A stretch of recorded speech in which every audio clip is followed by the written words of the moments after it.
So, I think what we're going to do is delve straight into sound checks. Now, who here has a sound check as part of your church setup on a Sunday morning? Okay, so I'm assuming the other ones don't get a chance to sound check at all. You just go, okay, right. So, of those who sound check, how long is your sound check? Up to half an hour? I think it's half an hour to sound check. Okay, that's the answer. 45 minutes. Anybody get over 45 minutes? Okay, so get 45 minutes. That's a reasonable amount of time, just about. You have to get paid money for that. Sorry? You have to get paid money for that. Yeah, absolutely. What's the average time you get to sound check? 50 seconds. 50 seconds. About 50 seconds. Oh my gosh. How much? 5 minutes, really? Wow. Anybody else? 0? Okay. The last time we did this, somebody actually came up to me in the end and said, what is a sound check? And we were just assuming that everybody knows that. Can somebody explain what a sound check actually means, please? Checking all the instruments work. Check, that's part of it. Checking the microphones work. Getting the balance between the sounds, absolutely. Yeah, getting the levels. Checking the foldback, absolutely. Does everybody understand what foldback means? Who doesn't? Okay, great. So foldback, so we have two types of speakers, to paraphrase them, these guys correct me.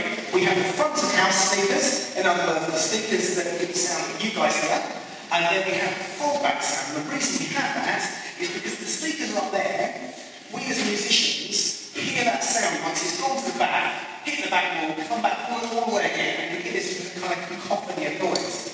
So, in order to alleviate that, somebody invented this idea where you put regular speakers on stage, you've got some down here, and you get 1, 2, 3, 4, depending on your budget and how many instrumentalists there are. The idea is that each person has their own speaker. So then, of what's being mixed to the front of the house, the mix of instruments, then you can choose what you need to hear, so that you can hear what's going on, play together, and play in time. That's the idea of the monitors. Some of those monitors are speakers, some of them are speakers on stands, some of them now are even what they call in-ear monitors. So it's like a headphone, so you bring the level of the overall sound on stage down. Okay, so sound check, most people only have 5 or 10 minutes to sound check, and to be honest, that is not enough time. Does everybody kind of agree with me, this kind of thing? And typically what happens with a sound check is we'll do what I call a line check first. In other words, we make sure that there is actually sound coming through each instrument. So each thing that's lined up on stage, we have another thing that makes sure that the electric guitar can be heard out front through the main speakers. The keyboard is plugged in correctly, it can be heard, the singers, each drum mic has done that. So we do that line check.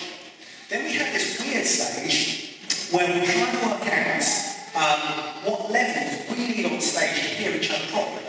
So what people often do is they kind of go, this is my wedge or my monitor, and I'm an electric guitarist, so I've decided that I need a bit of drums in there, I need a bit of bass in there, a bit of keyboards in there, a lot of people think they need a bit of everything. Is that kind of familiar with people?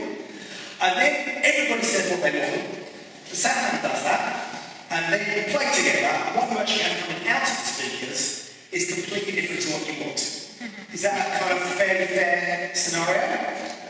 Then frustration ensues because I'm trying to communicate to Tim at the back while we're playing a song, kind of hands-free and trying to play guitar, but I want less of the vocals, and it's a really difficult thing.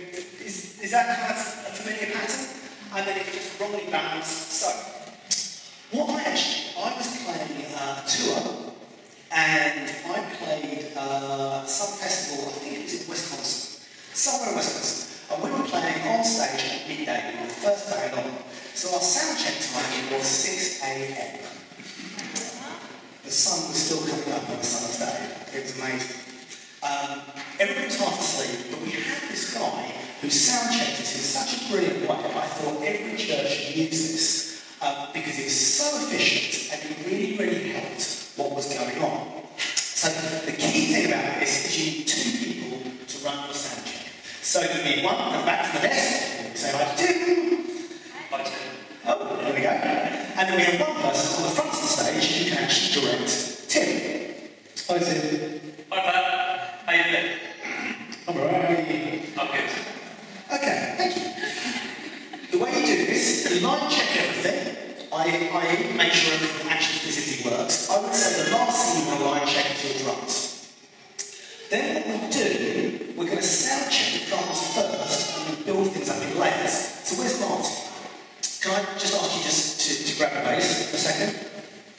And I will grab the acoustic guitar. In fact, if I've got an acoustic guitar player here, that would be really, really helpful. Alan, can you come and play acoustic guitar? We just do one chord, so. Alright. So for the time being, I'm going to take Pat's roll. So Pat, if you can jump on the drums, because Pat's a drummer. So this goes for anything that takes the rhythm. So if you've got a percussion kit, if you've got anything that is the bedrock of the rhythm, this is what you want to do. So I will stand with Pat near his monitor, and I will say to Pat, okay, so can you drop into a groove that is going to be a simple groove, and what I want is you to play like you're playing on a sort of a medium fast song, so it's not 100% of the volume you would use in church, but it's that kind of first chorus kind of volume, so probably about 60% of what you can probably do, and just keep that simple groove. So, off you go. Now, I want Pat to do that and not stop playing. Then what I will do, I will go to my bass player, and I will say, okay, can you hear that okay? No, I don't want you to play it. Can you hear the drums okay?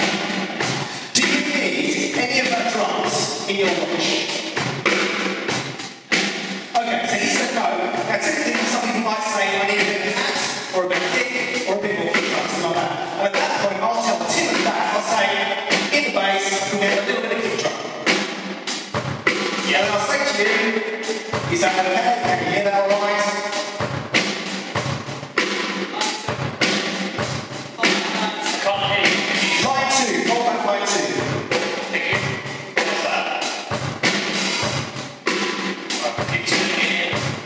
Shout when you can hear it. Okay, let's assume that that's coming through. And I'll get you, as a bass player, what I want is him to drop into a very, very simple one-note groove. So we're going to take a G note, and all I want is 8 notes. So, bom, bom, bom, bom, bom, bom.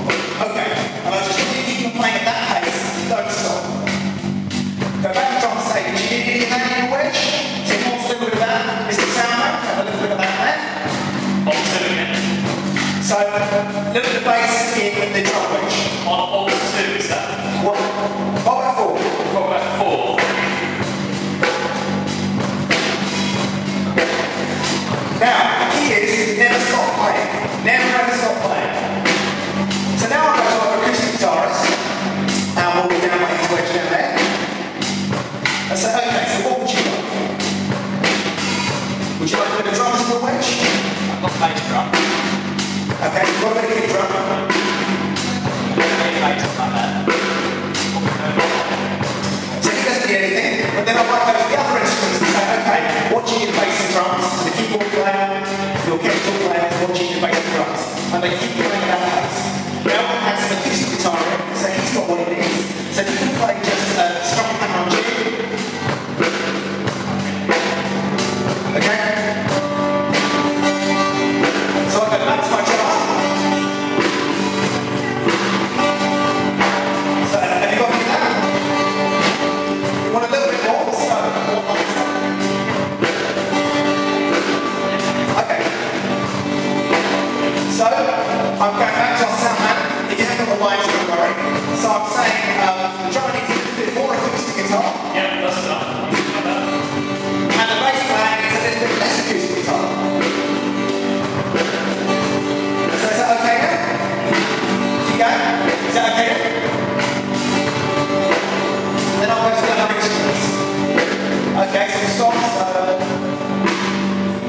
Beautiful. Now what we do if we have other instruments there, I then get the keyboards to play and do exactly the same thing, just get them to do either a piano use. Again, I go back to the drummer and the bass player, see what instrument needed, then I go to the acoustic guitar player and work my way around like that. The key thing, excuse me, you need to start at the ground up level. So you start with your rhythm instruments, then you start with the bass, you go to bass where the rhythm crosses the harmony, then you go to the kind of mid-range instruments, your guitars and keyboards. I would then go, I'd actually go keyboard, electric guitar, because they play in the same sort of range. Then I'd go acoustic guitar. Then I'd go lead vocals. And crucially, after the lead vocals, I would go backing vocals on orchestral instruments. So anything without that own amplification source, I actually do last. But remember, I do lead vocals before then, because actually that's the main thing that the congregation need to hear at the top of the mix. So if you build it up in layers, that particular thing probably took us about 2 or 3 minutes. You can do an entire band in less than 2 minutes, in 10 minutes. And if you do it week in, week out, you can get really, really good at it. So that's the way to get a really good, solid sound check in less than 10 minutes, and it means everybody gets the level they want. And crucially, you haven't got these volume wars where people kind of go, I want a bit more of this, I want a bit more of that. So just make sure it's up to a decent pace, and it's about 60% of the overall volume that you can ever go to. Any questions on that? It's a really, really big question, but it's for the foldbacks. Is that got anything to do with what's coming out of the church? That is, Tim, do you want to answer that? Yeah, I can, thank you. So the question was, I think if I heard it correctly, okay, so we've done the on-stage stuff. What about the main PA? Or is that on-stage stuff anything to do with the main front of house? Yeah, and Pat, I wanted to chip in on this as well. Yes, they do interact, because if your monitors, your foldback monitors on the stage, are far too loud, then you will never be able to get an appropriate volume, an appropriate mix in your main PA. The magic number is 10 decibels, so those of us who were in our seminars earlier. If we can get the monitors 10 decibels lower than the PA, that is brilliant. And there are really cheap apps you can get on your smartphones to measure that. It doesn't have to be the correct number, as long as it gives you a number, so you can distinguish that 10 dB. But for me, I mix the monitors first. Once I'm happy with the monitors and the band are rocking, let them play, let them practice, do their thing. Then I'm going to build the PA mix up after that. Does that answer the question? Wonderful. Any other questions? We've got a very basic sound reinforcement system. Yeah. But none of this. Yeah. So you've got a very basic sound reinforcement system. So you have no foldback monitors at all. So you've just literally got two speakers going to the... Yeah, 4 speakers altogether. Or going to the congregation. And what instruments do you have? Just acoustic guitar. Just acoustic and nothing else? Okay. Do you guys want to take that? I think in that scenario, you want to do something similar. Obviously, you're not mixing foldback for a musician. There needs to be some work between the musician and the sound man, as he maybe needs to find a level out of the system that is comfortable for you on stage, but is also working in the room. And there'll be a bit of give and take and a bit of compromise there. Compromise is a very important word. In any situation, particularly when you maybe don't have the ideal equipment, you don't have everything you want, which is the case in the overwhelming majority of churches. You've got to work together, and there's always going to be a bit of give and take. Yeah, it's all about working together. Yeah. Well, I mean, yeah, as anything, it's all about working together. On a practical level, if you've only got one instrument, the less instruments you have, the easier it is to work without any kind of fallback coming back at you. One thing you could do if you've got 4 speakers is maybe turn one of the speakers around ever so slightly. You could also experiment with where you're standing as an acoustic guitarist. If you stand too much in front, then you're going to start to get feedback through your pickup system of your guitar. But that's the way it works. When I have a function band as well, where we go and play weddings and all sorts of different things. And we will generally only have one fallback monitor. And all we will do that for is for the lead vocals, because she's the only one with her own amplification. And and all we'll have there is her, effectively. And then the rest of us will self-mix. So in other words, we'll stand in positions where we can hear a bit of the keyboards, hear a bit of the bass, and try and self-balance. And what I'll actually do I will come out here and get the rest of the band playing while I've still got my guitar, and I will listen to what's going on. And because we have got a separate sound person, it's generally actually somebody operating from the band. Sometimes it might be Tim, somebody else. But as we all play, I will direct them, or one person will direct them as to what achieves a sensible balance. But they're great musicians and they've learned to listen to each other well, so they self-mix very, very well. And as I said earlier, actually, if you can work on that principle before you add any sound reinforcements, before you add any fallback to your mix, you will get a better overall sound anyway, because people listen to each other and probably playing at more appropriate levels. Tim, you're about to say. Yeah, I was going to say, a big part of that is about how the amplifiers for guitars and bass, guitars, this kind of thing, how they are on stage as well, because of course if they're far, far too loud, the monitor levels then have to be incredibly loud to match them. So I'm sure we're going to speak about this in a minute, but we need to make sure that placement of guitar amps on stage is appropriate. We'll talk about that when we talk about miking every instrument. I saw a question there. If you have having fallback for every instrument, are you using aux out? So you've got an aux output for every channel? In an ideal world, that would be amazing. A few of us are privileged enough to occasionally. Can you explain what aux out is very briefly? Okay. So on your sound desk, you mix the main output. And many sound desks will also have auxiliary outputs, which allow you to send a different mix of the channels to different output sources, such as monitors. So in a scenario like this, we probably have 3 or 4 different, Tim said 4, we have 4 aux outputs available, which will primarily be used to drive monitors. We may also use some of them for things like recording and stuff like that. In an ideal world, it would be great to give every musician their own aux output, because then they can have the exact mix that they like. In a practical world, and a world where we have to think about spending money, and where we have to think about, I can't spend all the money I ever want to spend on a sound desk in a church because we've got more important things to spend it on. Sometimes we have to share, sometimes it's sharing a speaker, sometimes we have several speakers but they're sharing the same mix. And it's, again, there's a lot when we're in that situation where it's not quite where we want to be with the equipment.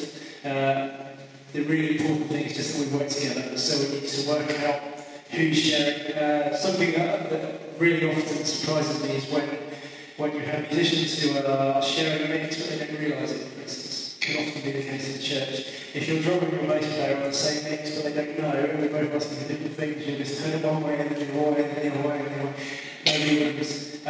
So it's all about compromise, it's all about working together. So what would you say if musicians have to share mixes? Because typically in church you probably have 2 or 3 mixes on a lower end kind of sound desk. Is that familiar with other people? They nodding?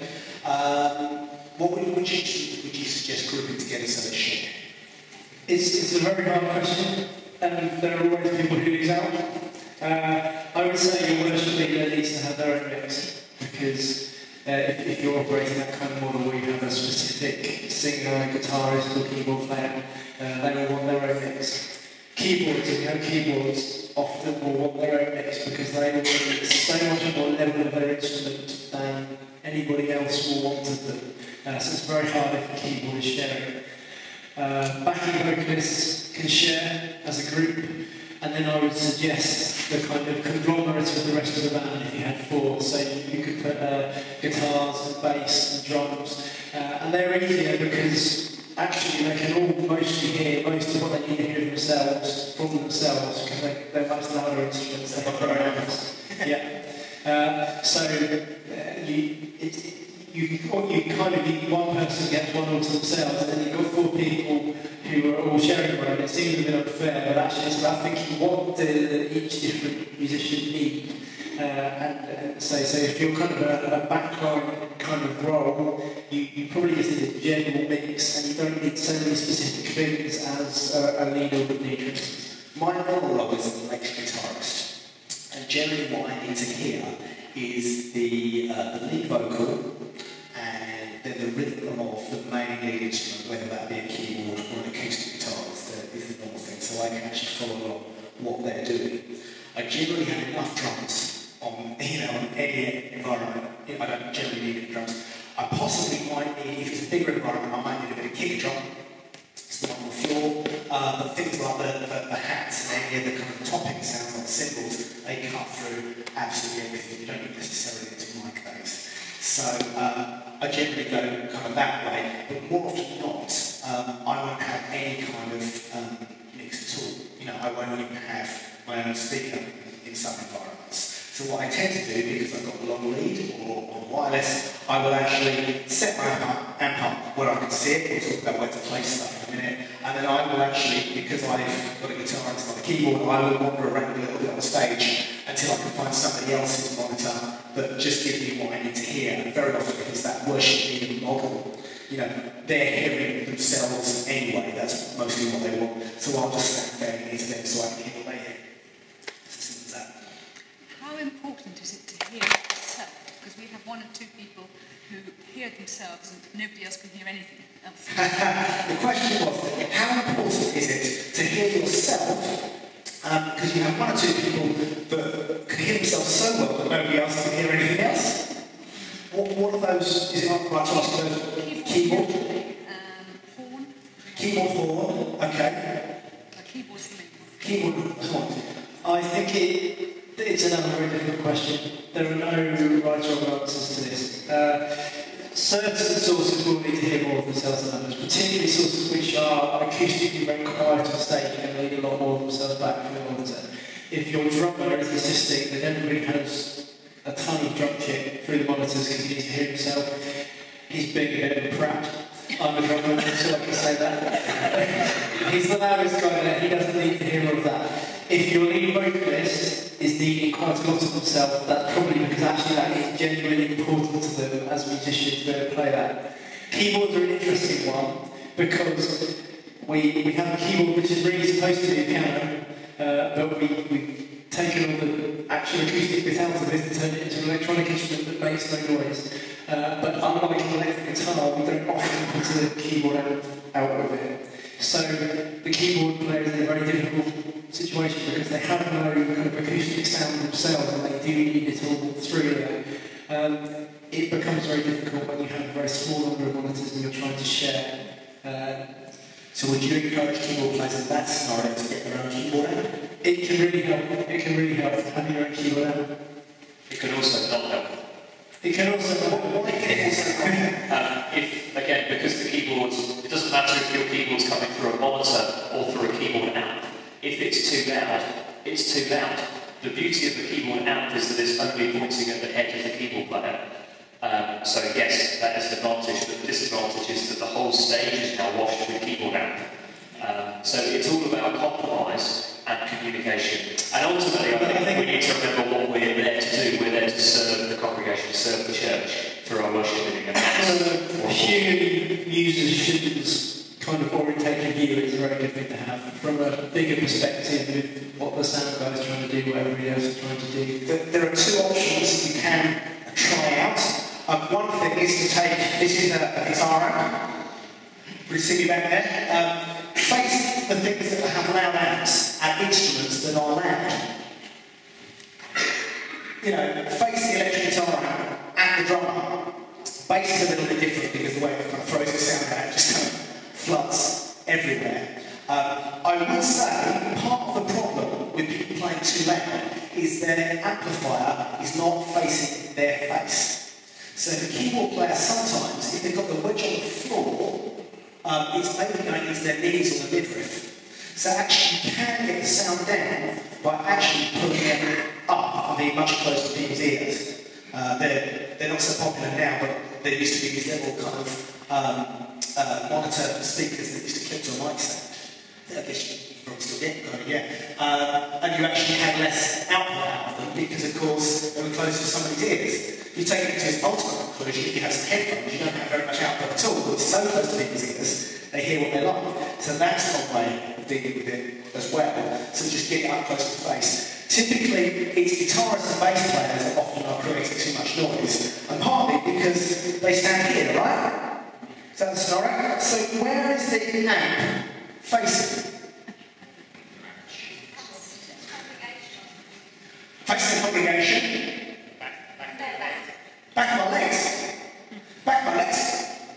really hear very well. So actually, coming forward or more likely, putting your amplifier back about 6 to 10 feet really helps, and facing up towards your chest. I find as an amplifier for a guitarist, if it faces towards my ears, it's a little bit too trebly sometimes. If you stand right on top of it, you're going to get these kind of muffled bass frequencies, but the poor people sitting in the front row there are getting killed with treble frequencies, you know, and it's like an ice, it's taking the case off. So that's another couple of things to do. And the final thing about, I've played with a couple of people who they just want more of themselves, they're the lead instrument, and they just want loads of it. And it's a very difficult thing to say, actually, yeah, this is great, but actually, we can't hear anything. You know, and sometimes they just don't realise that, you know, that somehow you need to pragmatically tell them something, they're just going to be deaf. A lot of musicians go deaf. Sometimes that's just what they're used to. You know, and actually they need to be aware of the whole of the band rather than themselves. I'm a guitarist. Yeah. I play acoustic guitar. Play acoustic guitar. I can hear my guitar. Yeah. I don't need an amp. I Yeah. don't know how to work an amp. Yeah. Use me. Some of our sound people insist on giving me an amp. I'm not really bothered. It just increases the overall volume. Yeah. I tend to go through the iBox. Yeah. So you're saying you're an acoustic guitar player, you don't need that, you can hear yourself and you can hear other people as well? If the fallbacks, well, I find it harder the more amps, the more noise there is on stage. So I would rather have no amps, a little bit of fallback, or maybe not even that. Because actually, if we're listening to each other, position correctly, You are the dream for people like me, Tim. You have an orange bar. Did everybody hear that? No? I'll just repeat the question. So this lady says she plays acoustic guitar in the environment that they've got. Actually, she doesn't need an amp. She can hear herself perfectly well acoustically, and depending on where the fallback is positioned, she doesn't need to hear anybody else, but they want to give her an amp. And actually, I would say, yes, it's the dream. It's always what I call just hearing yourself acoustically. It's not called sound reinforcement by accident. It's only reinforcement if you can't hear what's going on. And it's actually more about hearing other people than it is about yourself. So, don't change it. Great. Brilliant. Yeah, I totally agree. I think there's an acoustic guitar as an acoustic instrument. Sometimes we get very, very reliant on all this technology to produce sound for us, and we forget that music has come from a place where we didn't have any of this, and we always used to play acoustically. An acoustic guitar is an acoustic instrument. An electric guitar requires an amplifier because that's how it creates its noise. But personally, I would shy away from using amplifiers for acoustic instruments as much as possible unless you really, really need them. Lady over there.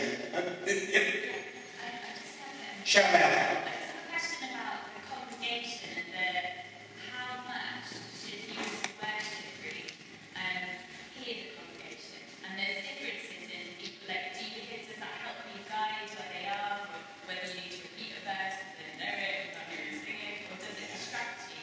Yeah, did you guys hear that? No? Okay, I'll repeat the question. So, lady said, as a worship team from stage or wherever you play, how much should you hear the congregation? Probably the question is really, how much should you be interested in hearing what the congregation are doing? Do you guys want to chip in first? I think it's really a matter of whatever you're comfortable with. Some worship musicians love to hear that. They love the feedback they get from that. They love the information they get about the feel of the worship and how people are responding to it. Other people can't stand it. It's just distracting. I don't think there's an answer to this. It's what are you comfortable with? You may find that you like a lot, you may find that you don't want any at all.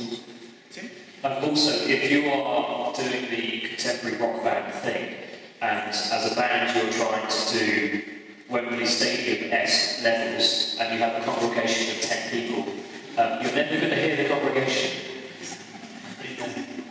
It's really painful. Equally, if you've got a congregation of 1,000, and you're, as a band, you're trying to drive really low levels, maybe 75 dB, you're never going to hear yourself over the sound of the congregation. So you kind of need to match your musical content and your corresponding volume agenda with the congregation and the venue you're in?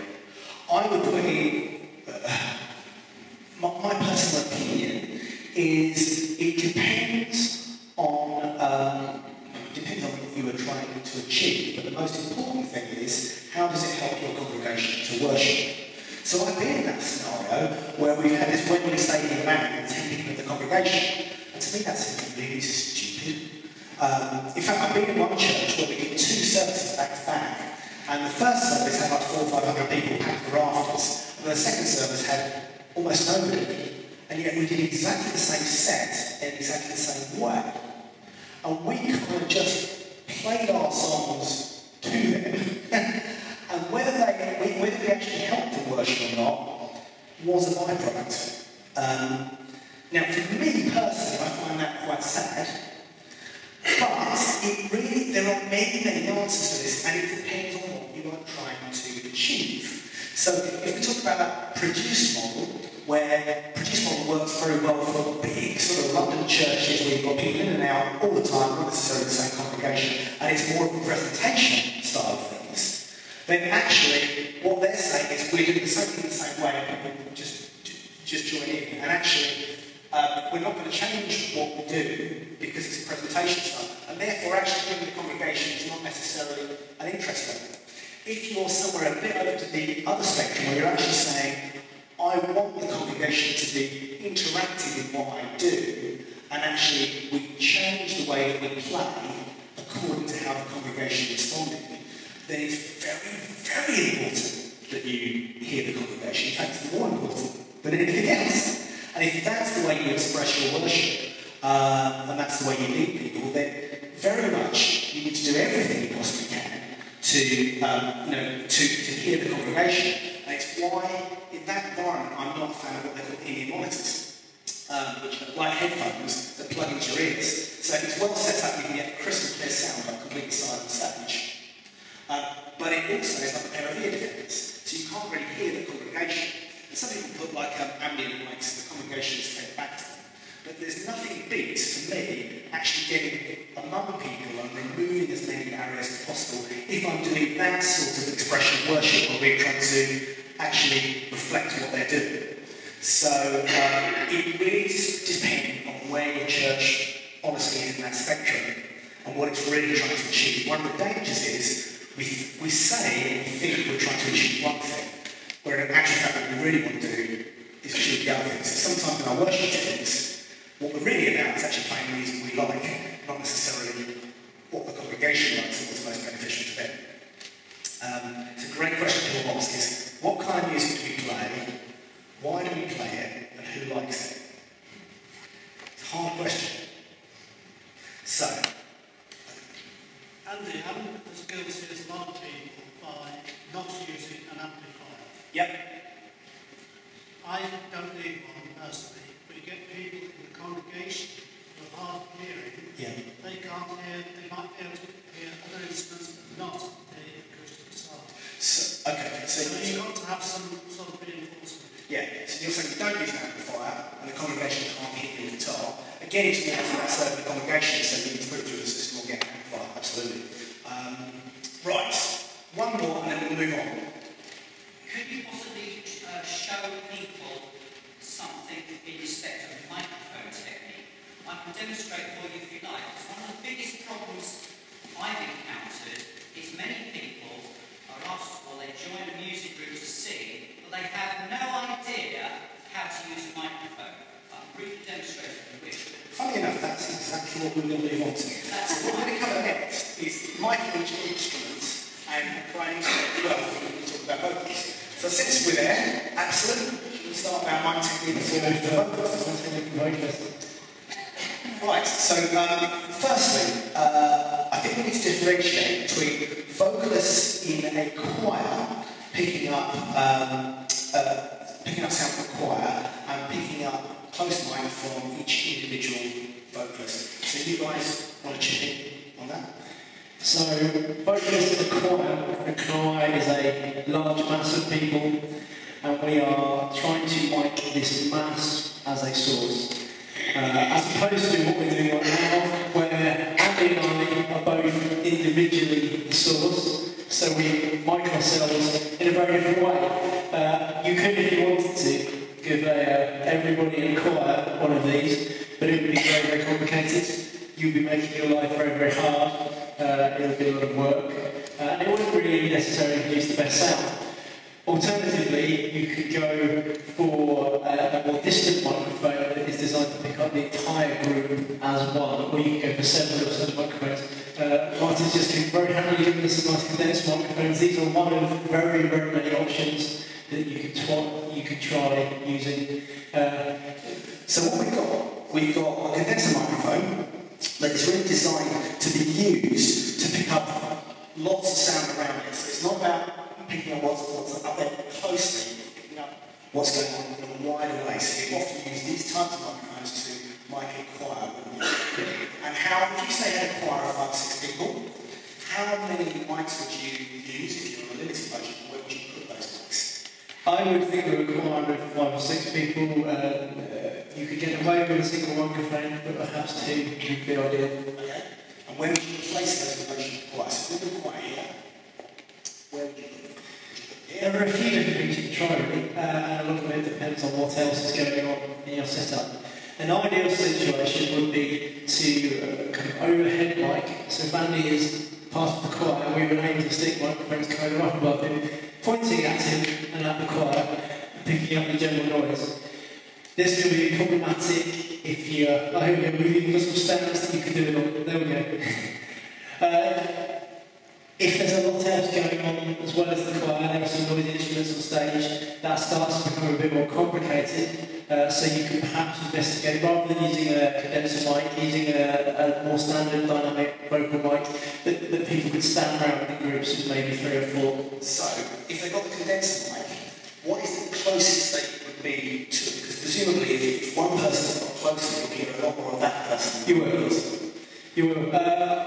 I would aim for everybody that was kind of within the scope of the microphone. I would aim for the distance between from the mic to the nearest person and the mic to the furthest person, you know, or double, I think would be about right. There are no completely perfect rules here. Is there any way that too close is too close?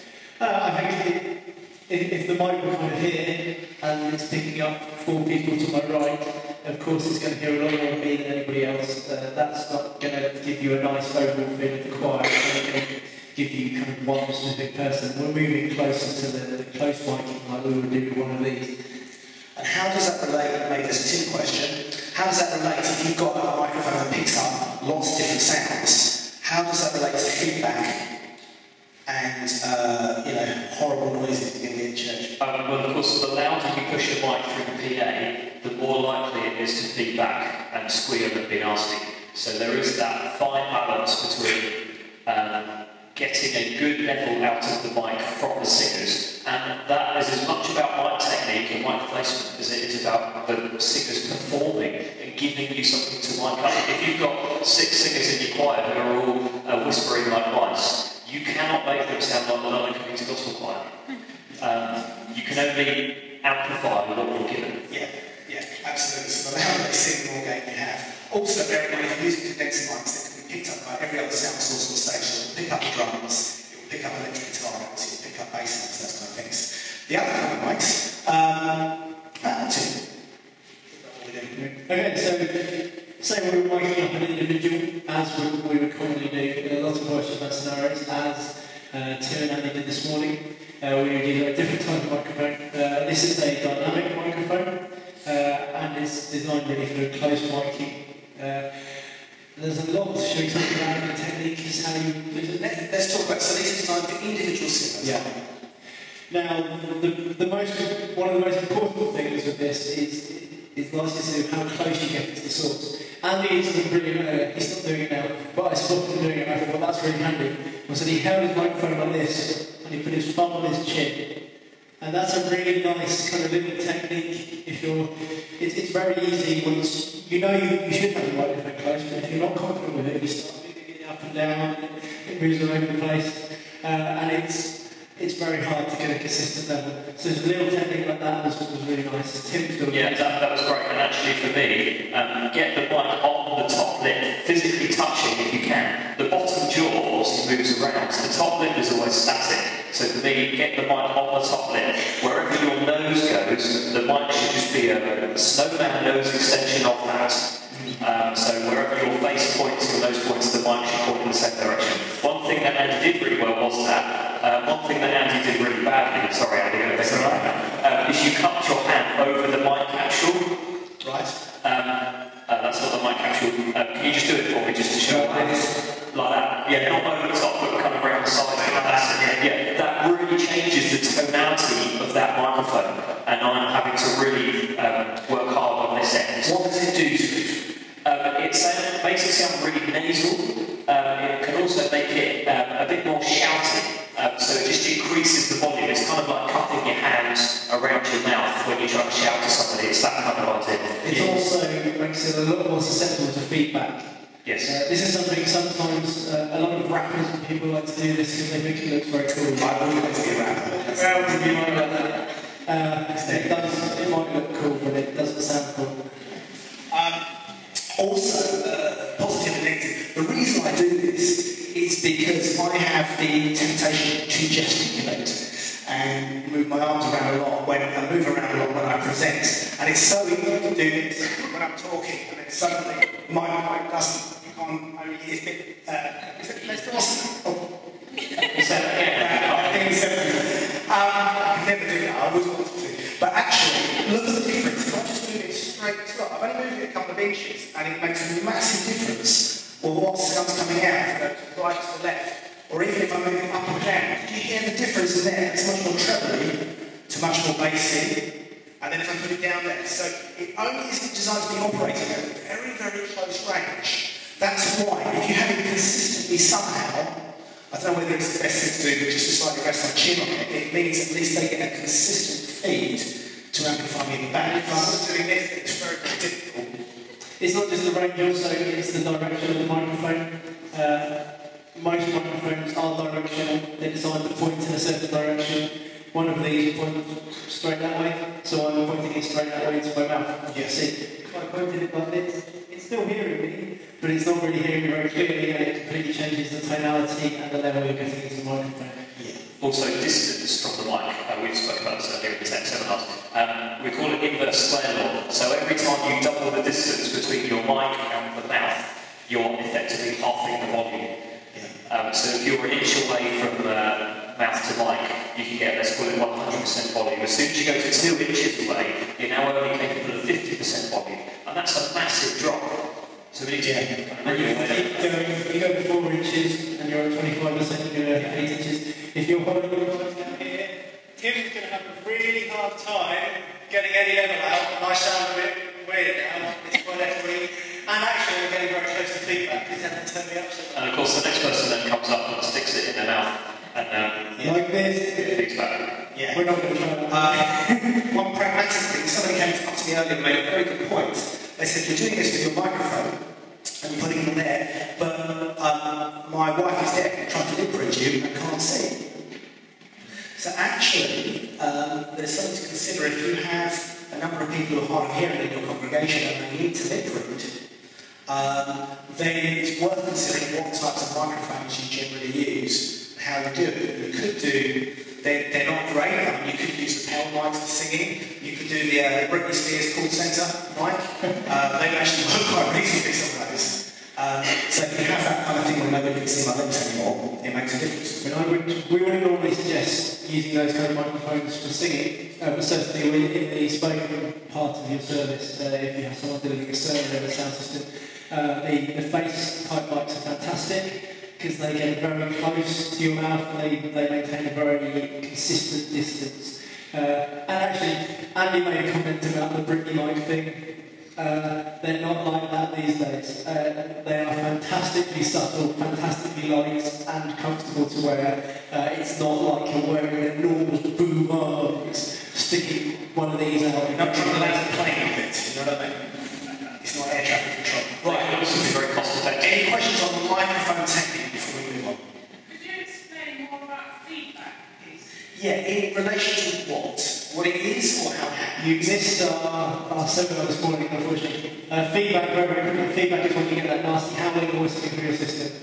What that is that the sound is going in a circle. It's coming out of the loudspeaker, back into the microphone, and it goes round and round in a circle, and it gets louder and louder each time. We talked about it a lot earlier, so it's a shame you missed it. The key thing is that you're limited as to how much gain, how much you can increase the level of the sound through the system before that occurs. It is unavoidable that will always occur at some point, but if you design your system well, you get more gain before that occurs. Key things in ways that happens is, if I have the speakers up here and I stand in front of the speakers with my microphone, of course it's going to be, the main speaker's feed into my microphone, so that loop of feedback will happen again. And again, if I've got any sound sources that are coming from the microphone very, very loudly. So some of it is about not setting up microphones in proximity of other speakers firing out. If you find the slides from our session this morning, there's some more information on that. Which we can give down to Craig. Can I go back to your answer about frequency of microphone? Yep. Would you say that you don't recommend them for singing it? I wouldn't recommend them for singing. The capture of the microphones it's not really designed for that kind of level. When we talk at a much lower level than when we sing. You can get some that are designed for singing. They tend to be bigger, they tend to be a bit clunkier, and they're still not as good as one of these. So what would like steps or one of those kind of dance bands? Well, they record in the studio. They might. Actually, we've got a drive for that.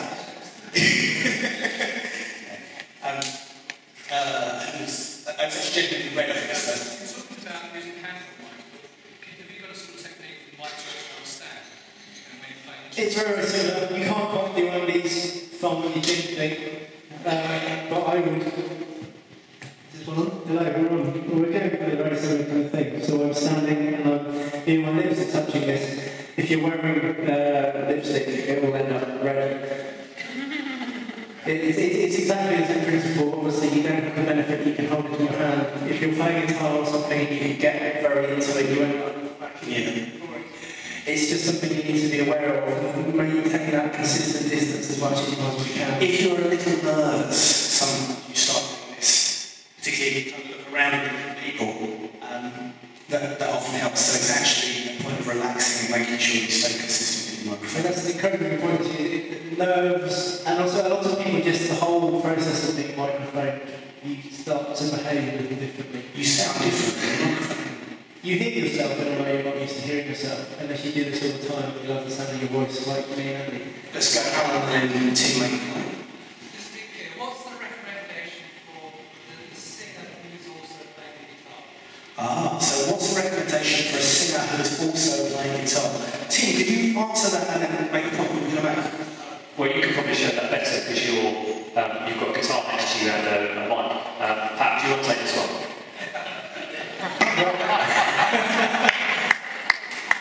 You see the dodge there? That's amazing.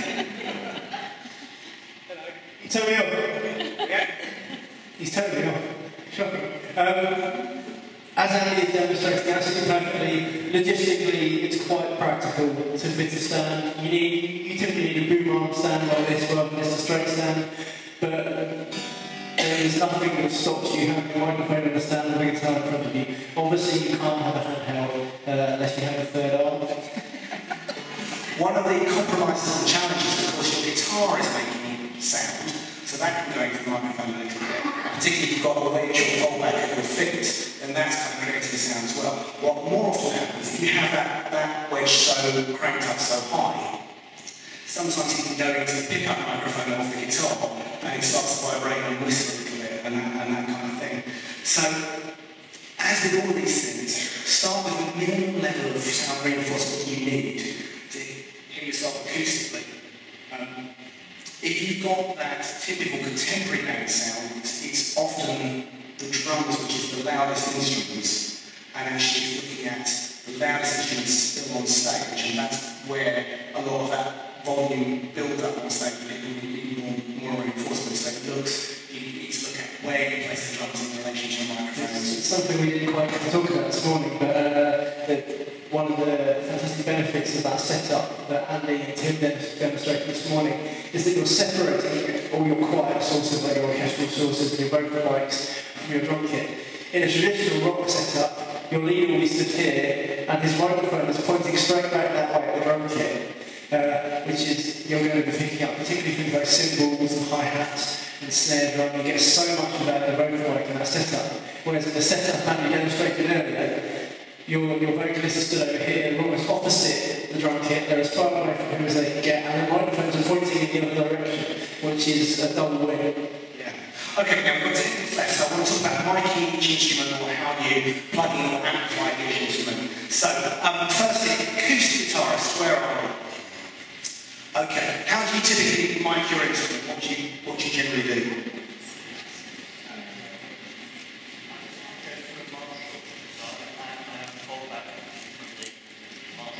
Okay, so you've got Marshall acoustic amp, do you? Acoustic guitar. So, okay, one thing is you've got to pick up in your guitar system. And you amplify with an amplifier rather than use DA. Any other suggestions? DI amp. Yeah, DI amp, so you have an acoustic amp and then you DI amp into the system, so you direct out into the main speaker, so you have your own sound source. Okay, any others? Yeah, so that's very typical. So straight into a DI box. We'll talk about that in a second, and then out of the PA system, and then you're either heard acoustically or you heard through your own fallback. Any others? Come back to that in a second. Any other scenarios?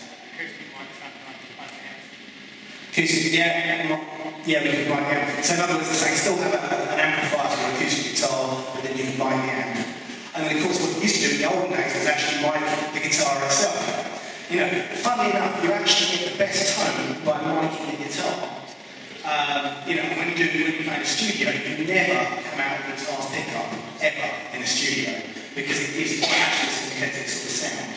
But what they call piezo, which is a pickup under the bridge here, but actually, music is such developed that that's what you kind of need to do. Because in a studio, you don't want to move your guitar around at all, and you might in different places and you get all the tones of different instruments. But you wouldn't typically mic a guitar like that anymore, even though that's the best sounding solution. Especially on a loud stage, because you're going to pick up everything else around you, of course. Yeah, and there are even little things now, if you like a guitar with a typical sound hole, mine's kind of slipped a little bit, but if the sound hole is in the middle, like most of them actually are, you can even get little kind of rubber type bungs, which stops the resonance inside the guitar, so it stops it feeding back, you know, as it's amplified acoustically. Any questions on acoustic guitar amplifier before we move on? Ooh. Okay, so we've done that. Let's talk about bass guitar. Where are bass guitarists? 1, 2, 3. Okay, so how would you get the bass into the system? DI out the amp. DI out the amp? Anybody else? Just for a bass amp, and then not DI amp at all. Okay. Anybody else? Low frequency microphone. Low frequency microphone. Wow. Okay. So, anybody else? So you'd actually mic the bass amp. Yeah. Anybody else? Okay. At this point, there's 2 different scenarios I typically do. Let's talk about DI, because we mentioned that word, and everybody said, well, what do you actually mean by this? Can one of you chance explain what does DI stand for first? DI stands for direct injection, or input. That's not a car.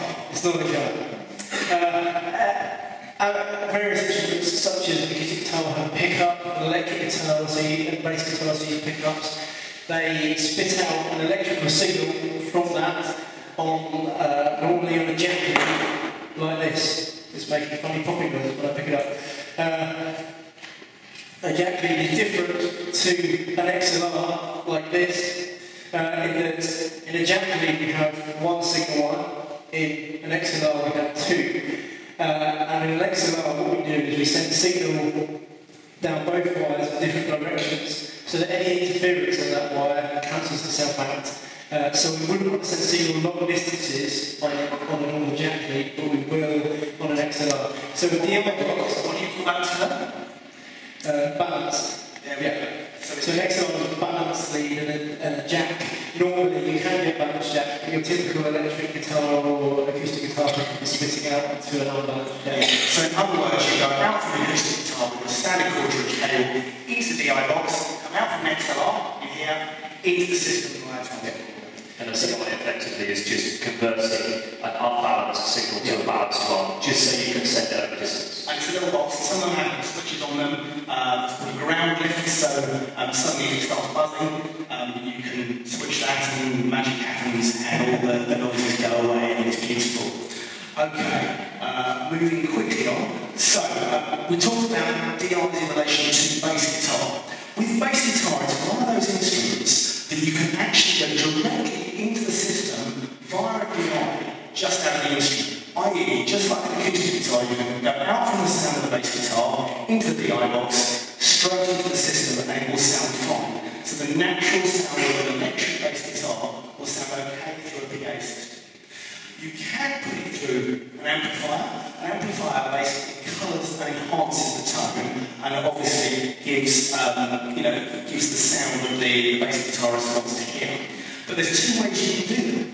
Some people prefer to actually go from the bass into the DI box, and then basically out of the DI box into the amplifier. So what that effectively means is you get the sound of the unamplified bass guitar into the system, and then the bass amp is just colouring what the bass player hears on stage.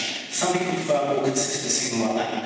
The other way is a lot of bass guitar amps have this own DI signal in the back of the amplifier, so you're getting the sound of the bass guitar and the bass amp together with the speakers, that gives that coloured sound that goes out of the system, and they're quite different sounds. You guys want to add anything to that? Like I say, a lot of particularly bass guitars these days do feature a DI amp feature. It's not really doing anything very different to if you went into a DI box and then linked out of your DI box into the amp. It's just useful because it's built into the amplifier. Some amplifiers allow you to colour the signal before that DI to emulate the sound of the amplifier. So if you have a specific amplifier that's actually contributing to the sound of the instrument, as well as the instrument itself, that can be a very nice way of getting that into the system. So you probably did that more than the mic into the speaker. Electric guitarists, where are we? This is kind of an interesting one. Alright, now, I've seen so many soundchecks that when you want to get an electric guitar into the system, what they'll often do is say, can we do this? Can we go out from your electric guitar into a DI box so I can take it into the system, and then it goes into your pedals, and then it goes into your amplifier. So the congregation is hearing just the sound of the electric guitar on its own, and then the guitarist himself is hearing all those other sounds. The point is, with electric guitar, is the coloured sound of the guitar's pedals and the sound of the amplifier and the sound of the speaker adds to that typical classic electric guitar tone we have, which is why the ultimate solution for a guitar amp, I'm talking about valve amps actually, I'm not going to talk about other amps, but a typical classic guitar amp, you actually want to mic the speaker. You don't want to DI out, and you get the full range of sounds. And you actually mic the speaker, don't put it in the middle of the speaker, show you very good to power.